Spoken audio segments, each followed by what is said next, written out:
तो साथियों नमस्कार। आज हम जानकारी देंगे आपको कि पशुओं में दूध कैसे बढ़ाएंगे और दूध की मात्रा बढ़ाने के लिए हमें क्या करना चाहिए। तो आज हम मिले हैं डॉक्टर साहब से और जानकारी लेंगे कि दूध की मात्रा को कैसे हम बढ़ा पाएंगे और दूध हमारे पशुओं में कैसे बढ़ेगा। तो डॉक्टर साहब नमस्कार। नमस्कार जी, नमस्कार। मैं doctor Omkar Singh, retired veterinary surgeon, innovation AI training institute में लगभग 3 साल से सेवाएं दे रहे हैं हम। और यहाँ पर मैत्री की ट्रेनिंग होती है। वो अलग अलग स्टेट से बच्चे आते हैं, बहुत काफ़ी संख्या में बच्चे आते हैं, बहुत कुछ सीख के जाते हैं। वो अपना रोज़गार करने के लिए, अपना धंधा चलाने के लिए, और इसमें है क्लास 4 की जॉब लगने के लिए भी अच्छा एक इसमें काफ़ी ज़्यादा हेल्प हो जाती है, क्योंकि एनिमल के बारे में बहुत नॉलेज देते हैं हम। तो वो उसको क्लास 4 की जॉब में बुल अटेंडेंट टाइप की होती है या इस टाइप की जो जॉब होती है उसमें काफ़ी हेल्प होती है। तो ये दूध बढ़ाने के लिए ये बहुत अच्छा क्वेश्चन है, और यही दूध पर ही डिपेंड करता है कि वो पशु कितना दूध देता है। यदि पशु की जितना दूध देता है उतना वो खा जाएगा तो फार्मर रखेगा ही क्यों, क्योंकि फिर तो उसका घाटे का सौदा हो जाता है वो। और दूध की मात्रा यदि वो ज़्यादा देता है तो ज़मींदार के लिए, फार्मर के लिए वो एक अच्छा इनकम का स्रोत बनेगा। और इसमें सबसे पहले तो ये होता है कि उसकी नस्ल सुधार पर सबसे ज़्यादा ध्यान देना पड़ता है। तो हम यहाँ पर एआई की ट्रेनिंग भी कराते हैं, नस्ल सुधार का बहुत कुछ बच्चों को बताते हैं।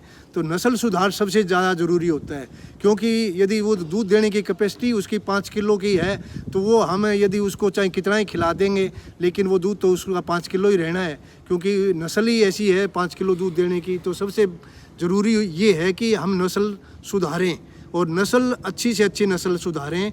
कि जैसे भैंसों में है वो मुर्रा नस्ल की भैंस सबसे बढ़िया मानी गई है।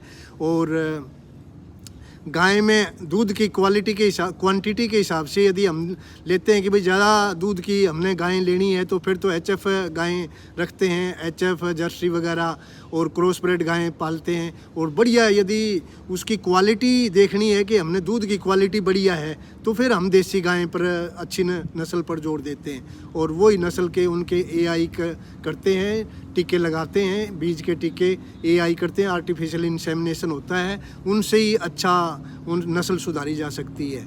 तो ये तो है नस्ल सुधार के बारे में।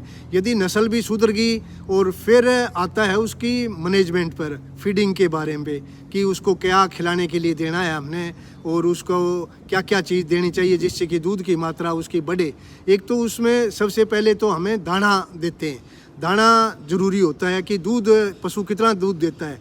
यदि उसकी दूध की मात्रा मान लेते हैं कि हमें कोई भैंस है वो 10 किलो दूध देती है, तो उसको कम से कम 4 किलो दाने की आवश्यकता पड़ती है। और वो 4 किलो दाने में सभी चीज़ें, वो पोषक तत्व होने चाहिए, जैसे कि कार्बोहाइड्रेट होना चाहिए उसमें, और उसमें प्रोटीन होना चाहिए, फैटी लिपिड्स होना चाहिए, मिनरल होने चाहिए, विटामिन होने चाहिए।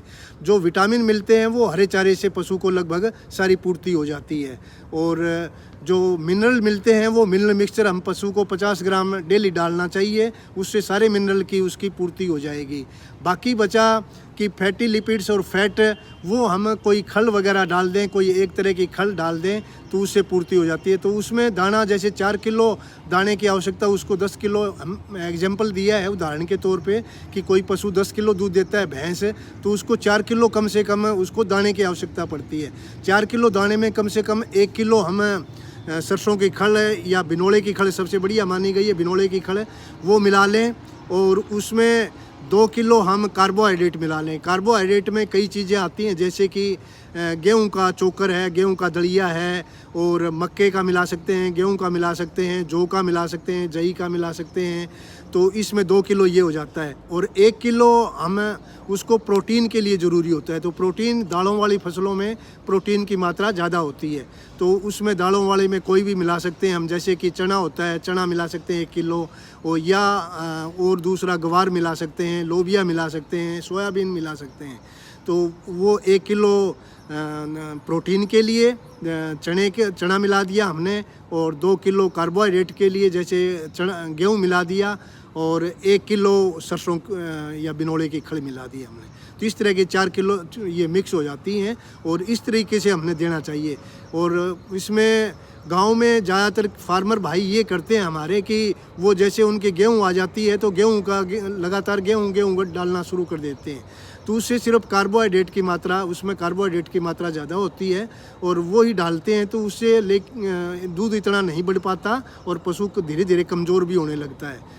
तो ये हमने एक संतुलित पोषक तत्व, सभी पोषक तत्व उसमें होने चाहिए और उसकी दाने की मात्रा, ये तो हुआ दाने के बारे में। बाकी हरे चारे के बारे में पशु के लिए बहुत ज़रूरी होता है। हरा चारा भी पशु को विटामिन ए की पूर्ति हो जाती है, विटामिन ई की भी हो जाती है, विटामिन के भी मिल जाता है, ये सारी पूर्ति उसमें हरे चारे से हो जाती है और हरा चारा थोड़ा सस्ता भी मिल जाता है।